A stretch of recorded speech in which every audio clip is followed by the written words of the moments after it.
Welcome to the most important week of the year for the podcast industry. Welcome to Podcast Movement 2025.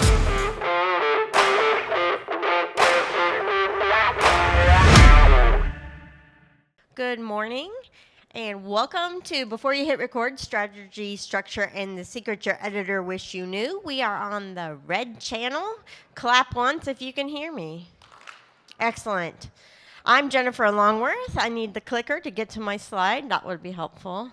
I'm Jennifer Longworth, been in podcast world for about 10 years. I'm the owner of Bourbon Podcasting out of Lexington, Kentucky. We're a post-production agency handling your editing and all fun things.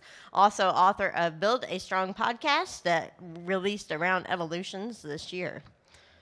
So what we're going to go through today is the podcast pyramid, your show structure, and some secrets from your editor that you'll appreciate even if that editor is you. So first of all, I want to know who's here. So please raise your hand if you already have a podcast. Okay. Please raise your hand if you don't have a podcast yet, but are thinking about it. Okay, great. Thank you all for being here. I appreciate the 9 o'clock crowd. So we're going to start with the podcast pyramid. So I asked ChatGPT before ChatGPT knew how to make images to create me what I call the podcast pyramid, and this is what it did. And I was like, well, that's kind of a mess and kind of upside down. So we're not going to worry about that. So you don't need to take a picture of it because it's trash. So my podcast pyramid, we want to build a strong podcast, and we're going to start with why. Because if you don't figure out your why, you don't have anything to lean into when times get hard. And as a podcast launch consultant too, people come to me, I want to start a podcast. I'm like, well, why do you want to start a podcast? Like, I don't know. I'm like, okay, get back with me when you figure it out. So a few different reasons why you could start a podcast would be just a passion for a topic. And that's enough if that's enough to drive you when times get tough. But it's also an outlet for creative expression. You might just want to be building a community of like-minded individuals. Share your knowledge and expertise. Set yourself up as an influencer, a thought leader through the power of podcasting. Marketing, personal branding, and, of course, monetization opportunities, which we will not be discussing much in this presentation. There are other sessions about that. But what's your why? Figure that out. That's your foundation. And then we want to know who we're going to be talking to. And I've asked potential podcasters, like, well, who's your target audience? And they say, everyone. And I say, no, that is not the right answer. And the one conversation I had, they're like, everyone. I said, no, wrong. And they're like, everyone with a story. I'm like, still wrong. Get more specific. Drill it down to who you want to speak to. Men, women, children. There's, kid podcasts out there. Are you going to talk to, women over 40 who are interested in running? Or there's a Sleep With Me podcast, or the guy, I Can't Sleep, he's here. Someone who can't fall asleep. That's who you're talking to, so an insomniac. So then you want to talk about your what. So we've got our why, our who, and then what are we talking about? What's your topic? And you need to brainstorm this. And I suggest starting with 10. If you can't come up with 10 different topics or episode concepts or guests, maybe you don't need to have a podcast yet. Maybe you just have passion for a topic and want to be a thought leader, maybe network with other podcasters and be a guest instead of having your own. I mean, just start with 10. I know some people out there say 25, 52, whatever. And I used to say 52, one for each week, but that scared people. But just get the juices flowing and come up with at least 10 topics. And then you got to figure out your format. This is Nicole. She's trying to figure it out. Is she going to have a guest in that chair? Is she going to do a solo show?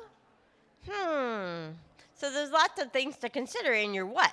And we'll talk a little bit more about some of these things later. And then there's, of course, the question that everyone's asking, are you going to do audio, video, or both? If you're doing video, you might as well do audio. If you're doing audio, you just got to see where your bandwidth is and how complex you want to be. And there's a ton of people here who would talk to you about video all day. I do edit video, and I'm catching on. But that's something you need to decide for your show based on your bandwidth. Are you going to have remote interviews?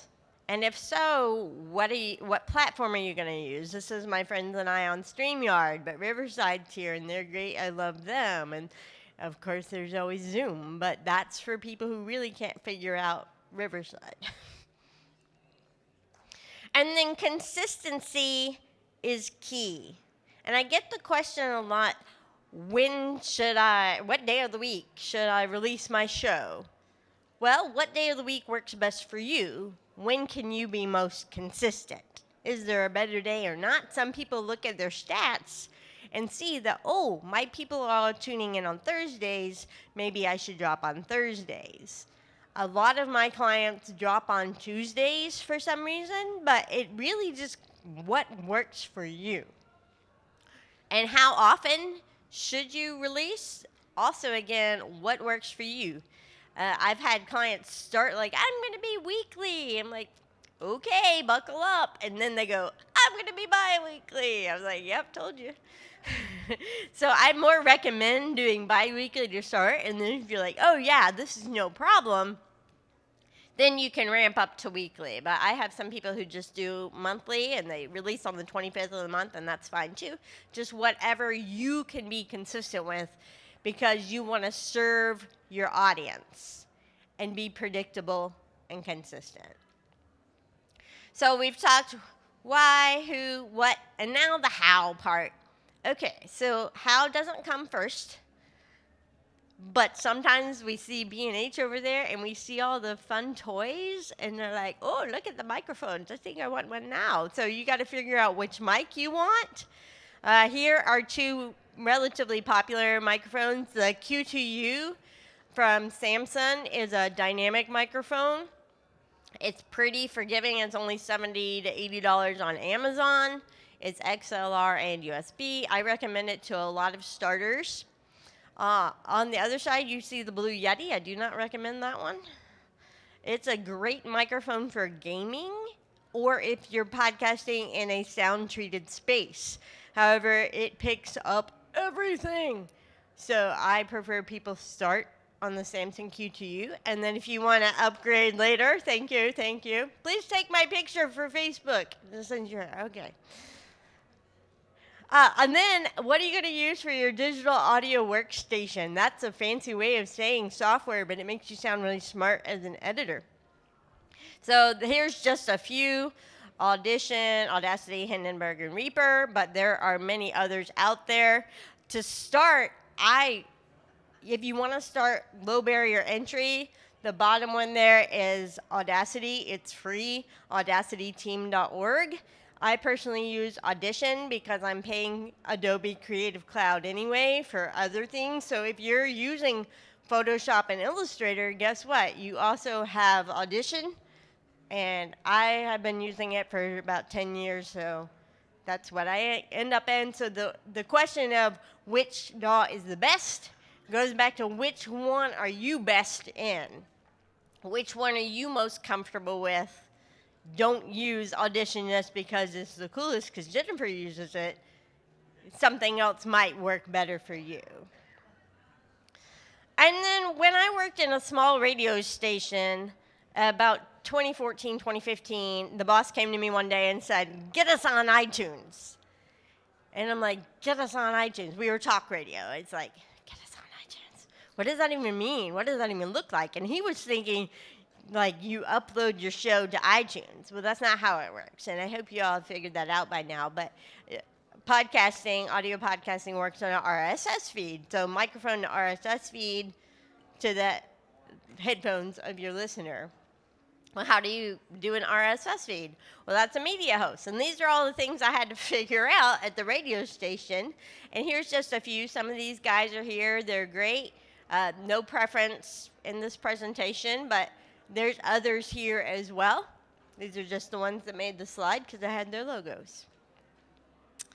And then, after you figured these things out, then we talk about brand. Some people jump straight to brand. So I have a friend back home whose last name is Pearson, Pearson, Pearson. And he wants to have a show called Son of a Pear because it's a play on his last name. What's his show about?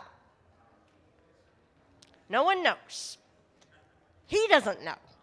He's been in our podcaster group for about 6 years and still hasn't figured out the direction he wants to go to his show because he jumped to his name before he figured out his why, his who, his what, and everything else. So once you have figured out which direction you want to go with your show name, Google it. Search it in Apple Podcasts. Search it in Spotify. Make sure it isn't already taken because you want to be original. You want to stand out. This is a painting that hangs in my house above my piano. It's by an artist called Create, which is a really cool name for an artist, but a really bad name for a podcast. Because if I say, go to the Create podcast, is that what you're going to look for? No, you would never find it. So you want to you can be clever, but don't be too clever. You want to use keywords in your titles. If I'm looking for a travel gluten-free podcast, I'm going to look for a travel and gluten-free probably in the title. So I'd actually find my friend's podcast, Travel Gluten-Free, because the keywords are all there. Once you have researched your name, not being too clever, make it easy to spell, easy to remember, not too long, grab your social media handles now. So Wedding Whisperer Podcast. Sometimes Wedding Whisperer, can you get what you want, or do you need to tack on the word pod or podcast at the end? But make sure you stake your claim on social media once you figured out your name. And then your cover art is very important. This is your first impression for many people who are just scrolling. What's going to make them stop and click?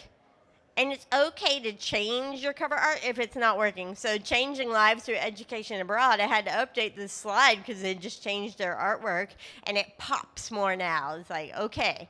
It was a little more, what does that say? Previously, I should have had it before and after, but, make the show name obvious and don't clutter it too much. And you also don't need the word podcast or a microphone in your cover art because we know. So why was where we start. What's your motivation? What are you going to fall back on when times get tough? Why are you doing this? For the podcast I host Mary Queen Stories for Mary Queen Church. And the why is because our paper newsletter died thanks to COVID and other things. So we needed a platform to get out information to church members. So that's my why. And just keep, feeding into that. I'm like, why am I doing this? Oh, because the coffee people need a platform to share their story. Your who is your audience. It's not everyone, so who is it more specifically? Your what is your topic and your format. How is your tech. And then talk about brand. I mean, you can be working on all these together, but don't skip any because your pyramid will crumble. This is how it feels to listen to podcasts. I love this little graphic. I've been holding on to this for a few years. But it's such an intimate medium that you're in their ears. You're their best friends. Has anyone ever listened to a podcast and the host tells so much about themselves you feel like they're your friend? Yeah, I see some nods. I'm like, hey, Scooter, the host of Sleep With Me podcast, is my buddy because I know his whole life story because he's told it to me in the ears, and other people are listening with me, and there's a Facebook community, and it's great. But we also want to talk about show structure today. And have you ever listened to a show that structure felt kind of like this? I think I've edited a few of these, and it's just kind of a mess. So we need a little bit of structure in our show. Your intro, your content, and your outro is the, bulk of it. So you want to bookend. And as I mentioned before, consistency for your listeners is important. So have your intro at the beginning be the same or similar. Like one of my clients said, welcome to episode 123. On this episode, blah, blah, blah, blah, blah. So it's predictable that she's going to give you a quick synopsis of the show before she starts. Some people start just with a quote. Some people just get right, hey, you're listening to The Wedding Whisperer with Sarah Burton of Simply Love Studio. Boom. So it gives, a little bit of structure at the beginning. And then your content will vary. Are you interview? Are you narrative? Whatever. And that varies from person to person and format to format. But then your outro, especially if you're doing an interview, wrap it all up if you can. But also give a predictable outro so people like, okay, we know it's done. But when I was thinking about this presentation, I was like, I had a great English teacher in high school who taught us to write essays, 3.5 paragraph papers. And so this is kind of the way she explained it, and I think it works for podcasts too, and thinking of the structure of your show. First, you have your hook. Then your intro, if you're using a quote, if you're using a quick, set the scene, or maybe it's just, hey, welcome to the show, but something to hook people in. Then you have the body of your show. And depending on the format, again, it varies, but that's where your interview's happening. That's where your storytelling's happening. That's where, the key content, the whole point is happening in the body there. And then you got to tie it all together at the end. So you want to have a hook, the body, and then the little bow, and it kind of looks like a Christmas tree ornament. But it obviously stuck with me because it's been a hot minute since I've been in high school. I'm not sure which teacher it was, but her lesson stuck with me. But again, try to be consistent and keep it going and just keep preaching. Consistency is key. Once you find something that's working, repeat it each time so it's predictable for the listener. And now it's time for the secrets your editor wish you knew. And how many of you edit your own show? Okay, cool. How many of you have an editor? How many of you don't edit? Okay, just checking.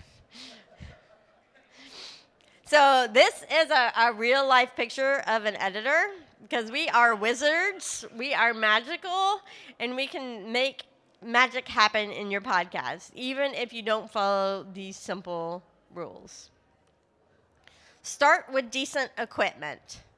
Now, with technology and processing like Adobe Podcasts and stuff, we at the new podcast primer the other day, we recorded on the phone, and it still sounded okay because of the processing. But, I have a client who records on her phone, and I'm like, seriously, can you get a mic? So I bought her a mic that plugs into her phone because she's older and doesn't want to learn.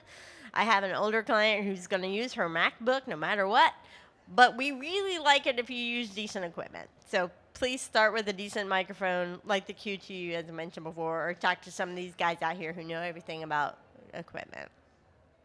And then how you use your microphone is almost more important than what microphone you get.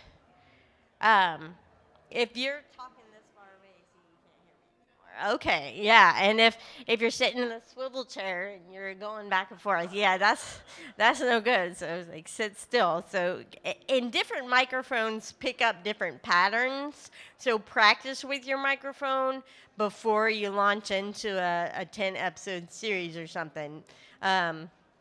You want to be about a fist width or a hand's width away from most microphones, but some you have to get really close up, and some are a little more forgiving.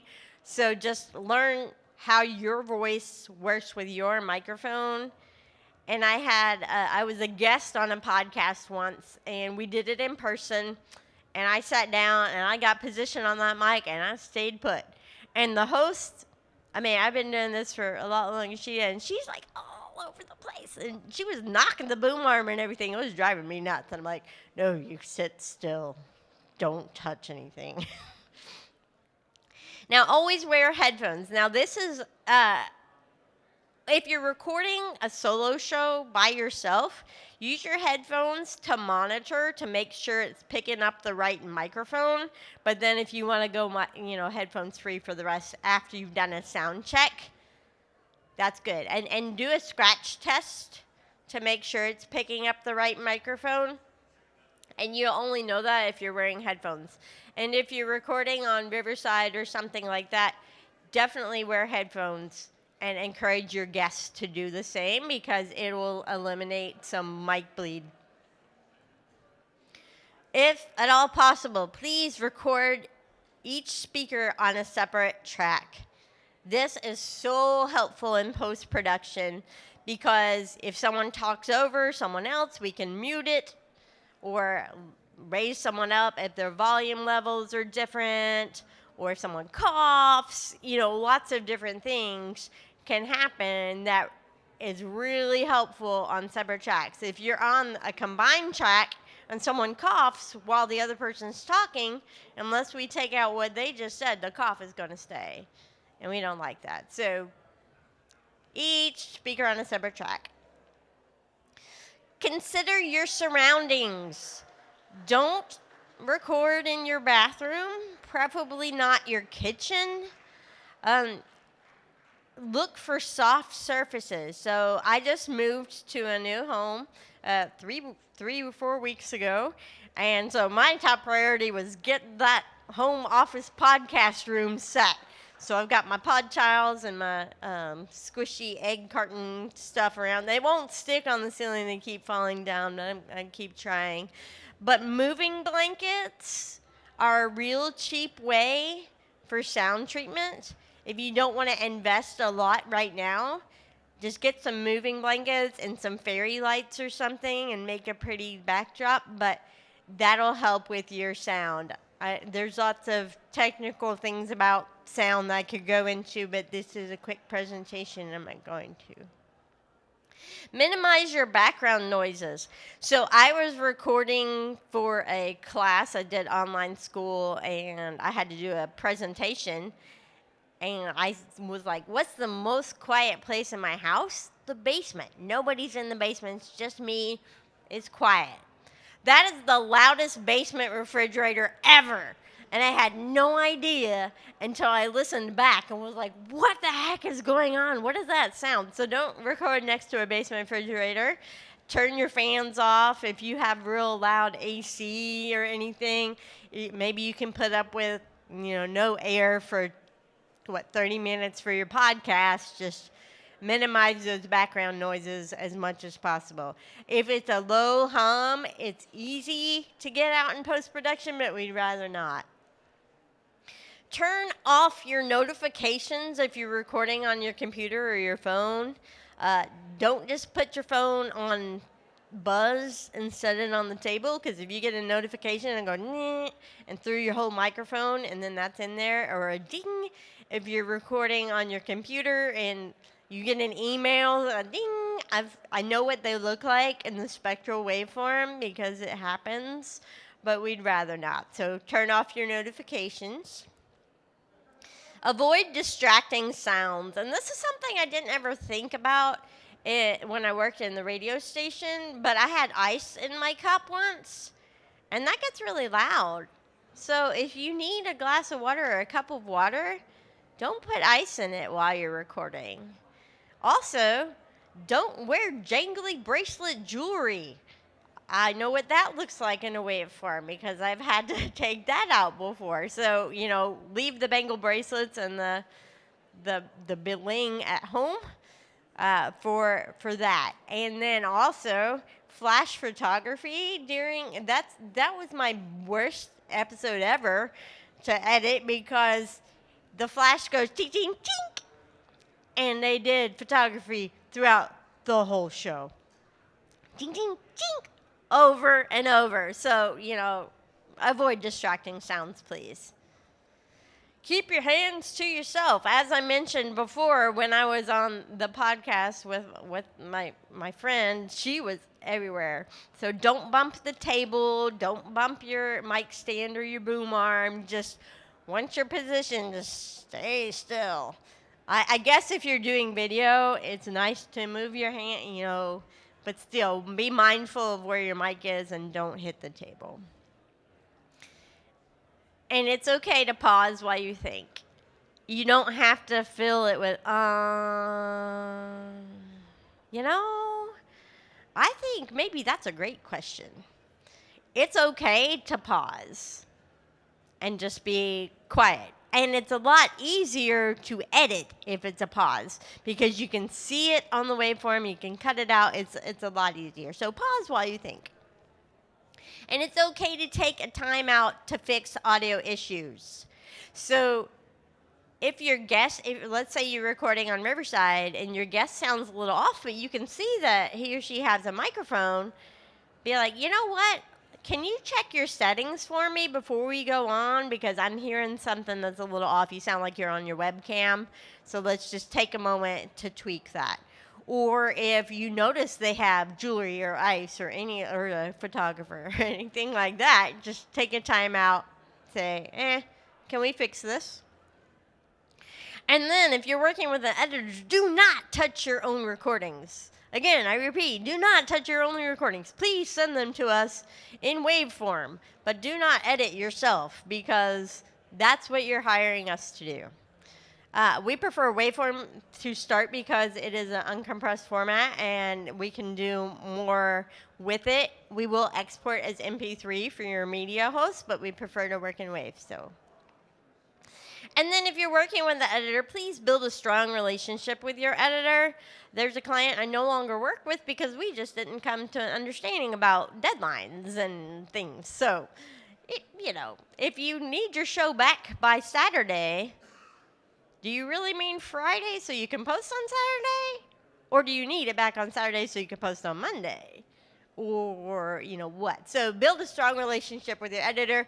I do have some clients that I only talk to when things go wrong because we have such a great cadence, so we've been working with each other for a long time. We know how it goes. And then if you want to give specific edits, we love timestamps. So if you know you went off the rail in the 20-minute mark, just let us know, and we can work with that. I have some who will, I had one client last week who sent me a timestamp for every single and pause, and I let them know that really wasn't necessary. I'm going to catch it. That's my job. And then don't name a shared folder podcast. I work for 15 to 20 other shows, so please name your folder, your show name, or your name. And it's important to practice and craft your skill. So with the microphone, with the sitting still, all this takes time, and you want to be a master of it, and your editor will thank you. So before you hit record, make sure you've got your podcast pyramid figured out, your why, your who, your what, your how, and your brand. Have a structure with a hook, a body, and tie it all together. And then editing wizard magic, the take-home message for that is fix it in pre, don't wait to fix it in post. Again, I'm Jennifer Longworth with Bourbon Barrel Podcasting. You can find me at bourbonbarrelpodcasting.com, at Bourbon Barrel Podcasting across the socials. And I got done with 57 seconds to spare. Yes, thank you all for coming this morning.